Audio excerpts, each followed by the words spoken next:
Bonjour, je suis Kevin Latour et je suis le dirigeant de l'exploitation maraîchère Le Primeur de Sainte-Eusèbe.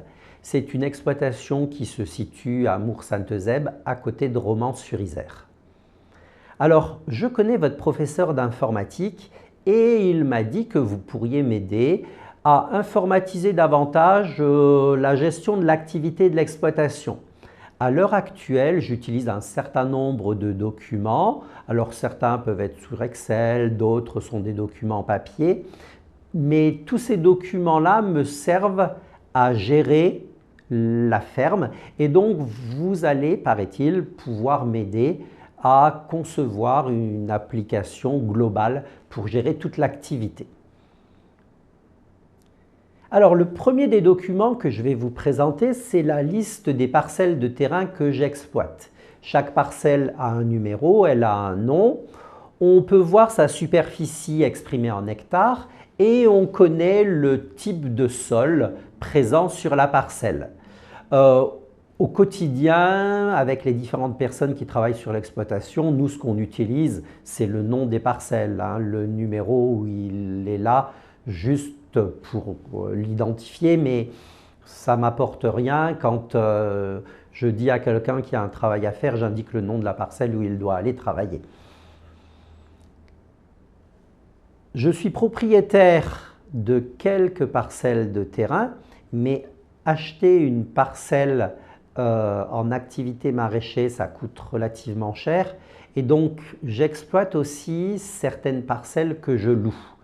Vous voyez, il y a 4 parcelles ici qui sont des parcelles que je loue.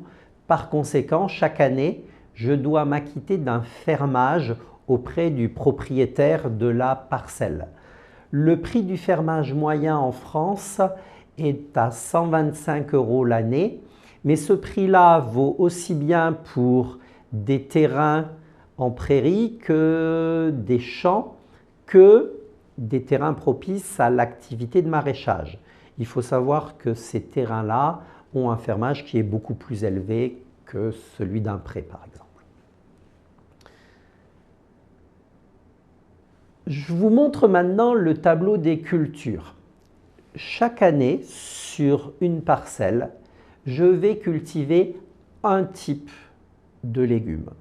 Je note la date à laquelle la plantation a été effectuée sur la parcelle. Je note aussi la date de récolte effective. Attention, cette date-là, c'est la date de début de récolte. La récolte, elle peut s'écouler sur plusieurs semaines éventuellement.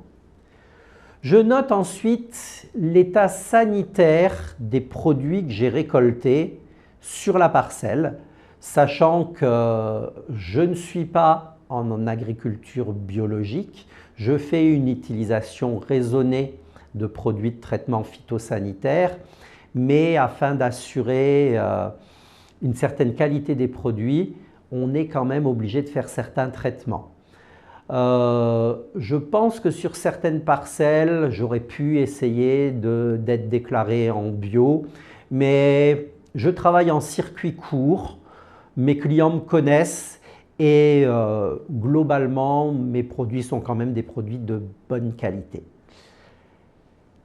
Pour chaque parcelle, à la fin de la saison, je suis aussi capable d'enregistrer le poids total de légumes qui a été récolté sur la parcelle. Donc, il va falloir permettre de gérer ces informations. Donc, vous voyez que ce tableau-là, il s'établit dans le temps parce qu'en début de saison, je vais être capable d'indiquer à quelle date j'ai planté tel légume sur telle parcelle. En revanche, je ne connais pas encore la date effective de récolte, ça va dépendre du temps, de certaines conditions particulières. Et puis je ne connais pas non plus quel sera l'état sanitaire des produits que je récolterai, ni la quantité totale. Donc vous voyez que c'est un tableau qui se complète dans le temps, il va falloir permettre de gérer ça correctement. Au niveau des différentes productions de légumes que j'effectue, je vais utiliser différentes variétés du légume. Ça veut dire que oui, je peux avoir une parcelle qui est plantée exclusivement en carottes. En revanche, je peux utiliser différentes variétés sur la parcelle. À l'heure actuelle, mes documents ne permettent pas de le faire, mais ça serait bien que vous introduisiez ça dans la future version de l'application. Ça veut dire que, par exemple, dans les variétés, eh bien, il faudrait que je sache, est-ce que cette année, j'ai planté de la nantaise, de la carotte de 40 ans et de la Jeannette F1 sur la parcelle? Est-ce que pour les poireaux, c'est du géant d'hiver, du monstrueux de 40 ans et du bleu de Solès que j'ai planté? Donc, sur une parcelle en poireaux, quelles sont les variétés qui ont été plantées au cours de l'année? Ça serait une amélioration que je n'ai pas à l'heure actuelle dans la façon dont je gère les données. Voilà. Alors, j'ai commencé à vous en parler un peu précédemment, mais effectivement, sur mes différentes parcelles, je fais des traitements phytosanitaires. Ça veut dire que je peux utiliser des fongicides, de l'insecticide, de l'herbicide sur les différentes parcelles. Et si vous voyez, si vous regardez, je n'utilise même pas toujours les mêmes produits. Vous voyez, si je prends les fongicides, ici c'est du Prosario que j'ai utilisé, mais ici c'est du Céleste que j'ai utilisé, là c'est de l'Atrium. Ce sont toujours des fongicides, mais ce sont des fongicides différents. Ils sont des fois un peu plus adaptés selon le produit que l'on a planté, donc c'est pour ça qu'il y a cette variété-là. Néanmoins, je conserve une trace de chaque traitement que j'effectue sur chaque parcelle. Donc là, je numérote mes traitements, je note le nom du produit qui a été utilisé, je note la dose en litres par hectare, la parcelle concernée et la date à laquelle j'ai effectué le traitement. Si je vaporise le même traitement sur deux parcelles différentes, j'enregistrerai deux traitements différents. Et évidemment, si j'utilise deux produits, eh bien, ce seront aussi deux traitements différents. Je vends ma production en circuit court. Ça veut dire que les gens peuvent venir sur l'exploitation pour chercher des paniers de légumes, ça c'est possible.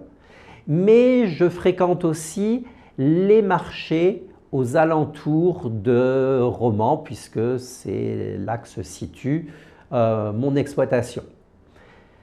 Vous avez ici la liste des 8 marchés que l'on fréquente régulièrement. Ça veut dire qu'on va les fréquenter une fois par semaine, des fois une fois par quinzaine.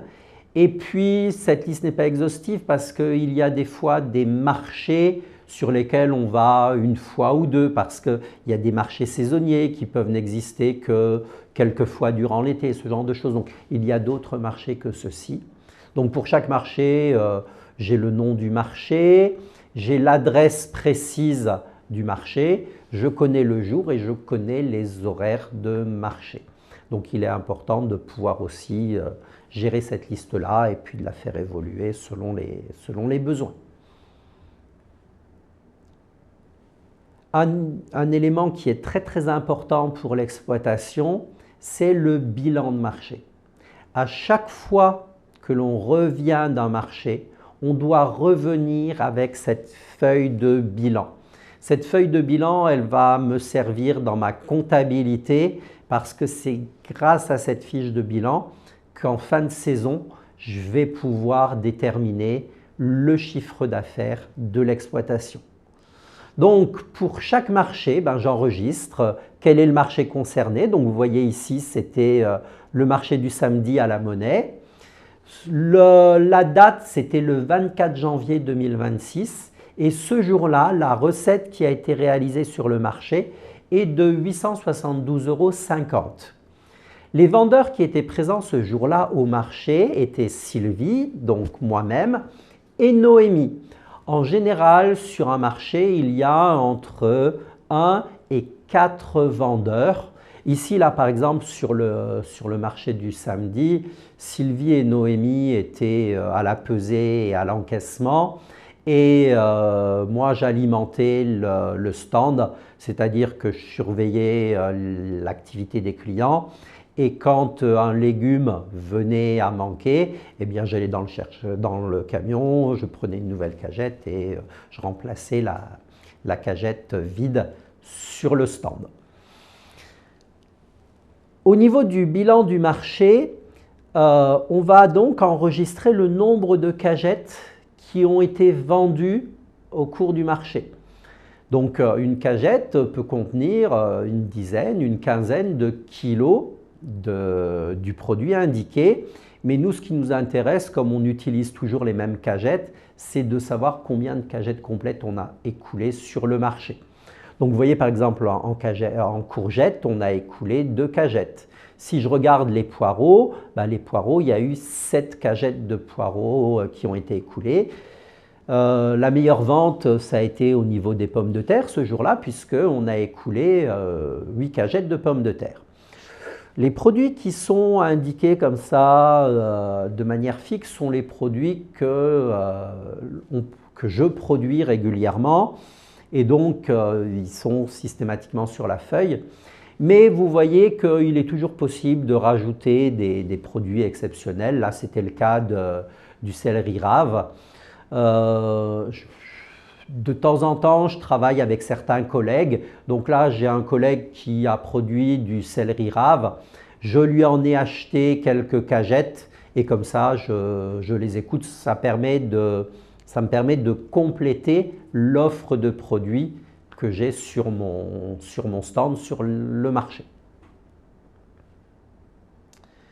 Voilà. Alors, vous verrez avec votre professeur quelles sont les différentes tâches que vous allez devoir faire pour me permettre de gérer mon activité, puisque vous comprenez bien que je dois pouvoir enregistrer mes parcelles, enregistrer les fermages, modifier le montant d'un fermage, puisque d'une année sur l'autre, ce prix va augmenter. Je dois pouvoir gérer la liste des marchés, je dois pouvoir gérer les cultures que je fais, je dois pouvoir gérer les variétés.